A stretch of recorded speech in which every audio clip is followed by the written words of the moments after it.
to the Money RX for CRNAs podcast, where you go behind the scenes with host Brett Fellows, CFP, as he explores the unique opportunities and challenges facing certified registered nurse anesthetist along the path to financial independence.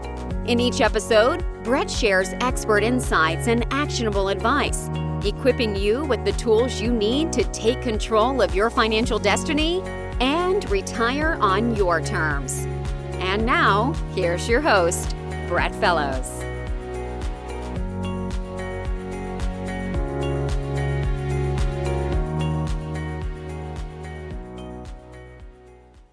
Welcome to the Money RX for CRNAs podcast. The investing legend and founder of Vanguard, John Bogle, popularized the phrase, "stay the course." As simple as this phrase may be, I believe it is the epitome of investing wisdom. And our recent experience has provided an excellent illustration of its enduring relevance. When Liberation Day happened earlier this year and unexpectedly high tariffs were announced, the market responded as one would expect. It cratered in short order. Inevitably, some investors took that as a sign to exit the market before things got worse, thinking they were sheltering themselves from risk. But what they may not have realized is that the decision to exit the market was also a risk, just in a different form. Because as we're going to discuss here today, within the span of just a few weeks, the market rebounded and is now near all-time highs again. So for anyone who sold out of their equity portfolios, what are they to do now? We've learned through the years that as uncomfortable as staying the course can sometimes be, it's the only way I know to be sure we earn the full return the market has to offer. It's why I think one of the most useful investing aphorisms is, if you never sell, you never have to regret having sold. So I'm curious, have any of you looked at your investment account during a downturn over these last 5 months and felt that sinking feeling in your stomach? You're not alone. And maybe you've even thought, I can't afford to lose this. Should I sell now before it gets worse? That kind of thinking? Well, that's exactly what today's episode is about. Because here's the truth. The biggest threat to your financial future isn't just market volatility. It's how you respond to it. Volatility is normal, expected. In fact, it's the price we pay for the long-term growth we want. But emotional decision-making, that's not just costly, it's repeatable.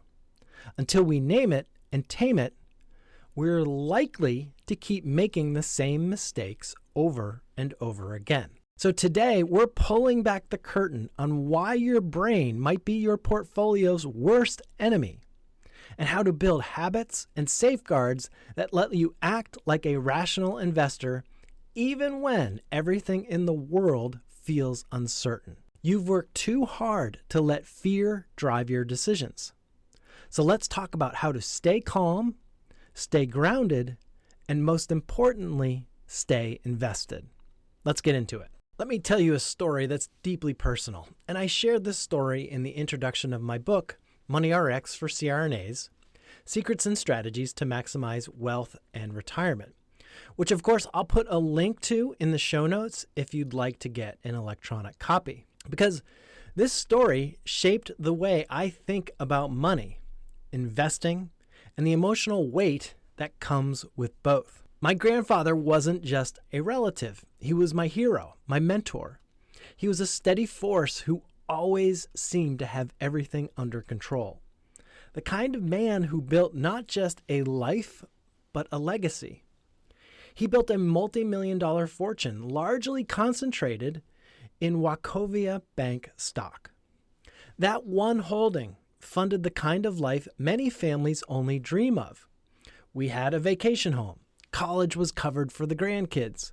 There was this sense that we were taken care of, not just for today, but for generations. And everyone assumed his wealth would pass down through the family like a torch, lighting the way for decades to come. But then, of course, everything changed. When he passed away, my grandfather was left to manage the portfolio. The value of the Wachovia stock was $60 a share. Just before she died in 2009, during the great financial banking crisis, Wachovia stock plummeted to just $5.80 a share, a 90% drop, practically overnight. She was devastated. We all were. That sense of untouchable security had vanished. What was once a financial foundation turned into a cautionary tale. And the ripple effects weren't just numbers on a screen. They were real. They were emotional, life-changing. And here's the thing. This wasn't the result of bad intentions or ignorance. It was the result of what so many smart, capable people fall into. An over-reliance on what feels stable in the moment, and not having a resilient plan that could weather the storm. And this is why I'm sharing this with you today. Because CRNAs, just like my grandfather, are intelligent, successful, and incredibly hardworking. But even the best of us can fall into the same trap. We get comfortable, we get busy, and we trust that what's working now will always work until it doesn't. We react to headlines. We make decisions in the heat of fear. We overcorrect or freeze altogether, just trying to feel safe again. But emotional decision-making in investing isn't just common. It's expected. It's human. The danger is when we don't see it for what it actually is. When we think we're the only ones feeling that way. When we confuse fear with fact. When we think this time is different. So if you've ever felt yourself wanting to sell when the market dips, or hesitated to stay the course, you're not failing. You're simply caught in a pattern that millions of smart investors fall into. Now the good news, you can step out of it. But first, we have to name it. So let's talk about what's really going on under the surface when markets get bumpy and you feel that urge to do something. Again, it isn't a lack of intelligence. It's biology. You see, our brains are wired for survival, not investing. And as you all know, deep in our limbic system is something called the amygdala. That's the part of your brain that sounds the alarm when it senses danger.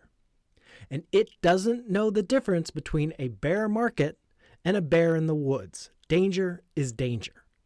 So when your portfolio drops, even temporarily, your brain reacts the same way it would if something were threatening your life. Your heart races, you feel anxious, and your instincts kick in. Protect yourself now. But the hard truth is this. Those instincts, while great for survival, are terrible for long-term investing. And that's why studies consistently show that the average investor earns far less than the market itself, because they buy high when things feel safe and sell low when fear takes over. They're reacting in real time to short-term pain at the expense of their long-term progress. And if you don't address this problem, here's what happens. You sabotage your growth by pulling money out when it should be compounding.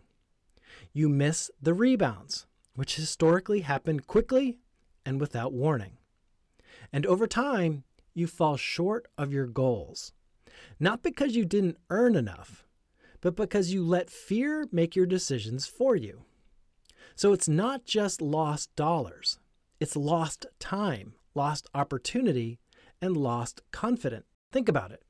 If your plan was based on a 7% annual return and emotional decisions knock it down to 4%, that may not sound like much.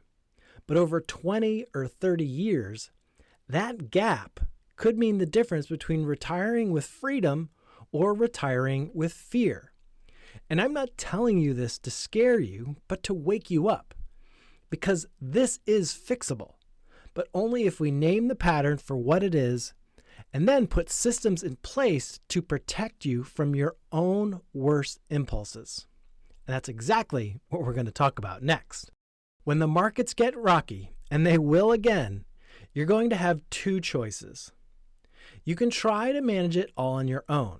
You can keep carrying the weight of your career, your family, your burnout, and your financial future, while also trying to silence that inner voice of panic when the market dips.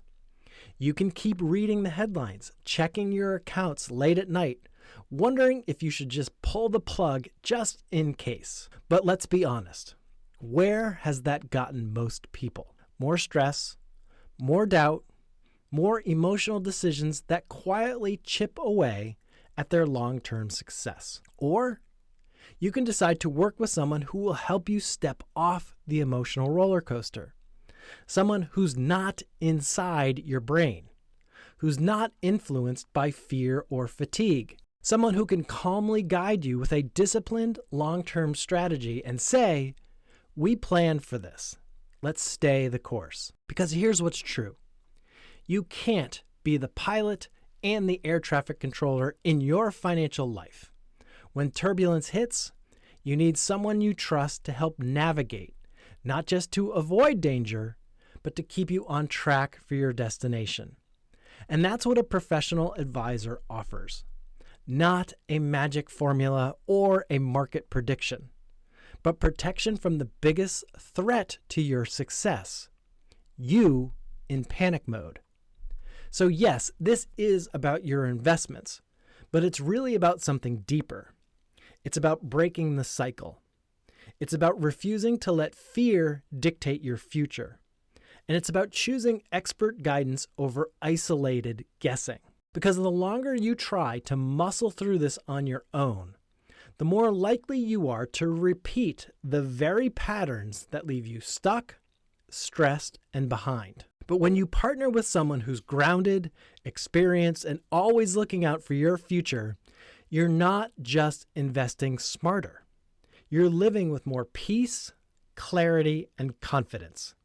And that is something no market headline can ever take away from you. Imagine two women, both CRNAs, both in their 60s, both brilliant and compassionate, and both carrying the same dream: to retire with freedom without having to compromise their lifestyle or their family's future. And let's call them Sarah and Megan. Sarah decides to manage her investments on her own. She reads articles, listens to financial podcasts, follows the markets when she has time between shifts. She's smart, there's no doubt about that, but she's also tired. She's stretched thin. And when the market takes a turn, she feels it in her chest. She checks her accounts constantly. She second guesses everything. And eventually, the pressure becomes too much. She makes a move. She pulls out just until things settle. But the market doesn't wait for her to feel better. It recovers before she gets back in. She misses the upside, locks in her losses, and starts over with a little more fear and a little less faith. And that cycle repeats. Now, Megan, she took a different route. She found someone she trusted, someone who wasn't just watching the market, but watching out for her. Together, they created a plan. One built not just on numbers, but on her goals, her time horizon, and the kind of life she wanted for her family. So when the headlines got loud and the market dipped, Megan didn't panic because she had a guide who reminded her, "We planned for this. Your income needs are covered. Your long-term money is still working for you. Let's stay the course." And Megan did, and the plan worked. Not because the market was predictable, but because her behavior was. See, the real value isn't picking the next hot stock or timing the market perfectly. It's in providing the structure and discipline to help you avoid the very human, very normal urge to react emotionally and make costly mistakes. Because here's the truth. You could absolutely keep going it alone.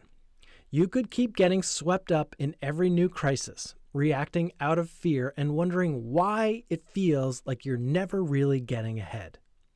Or you can choose something better. You can choose a plan. You can choose a partnership.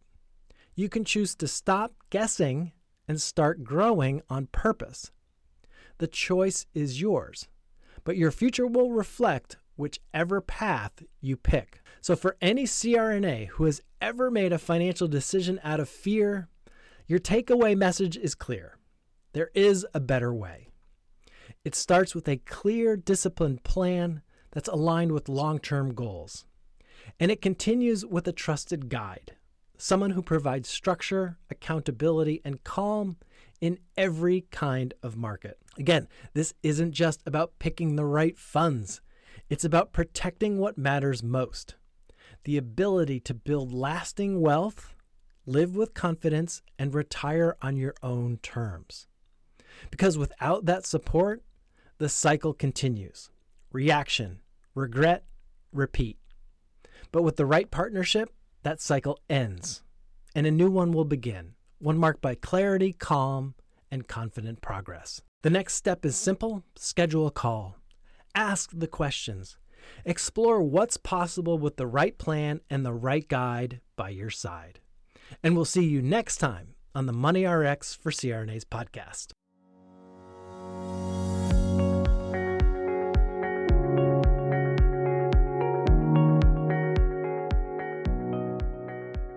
This podcast is for informational and entertainment purposes only. It should not be relied upon as a basis for investment decisions. This podcast does not engage in rendering legal, financial, or other professional services.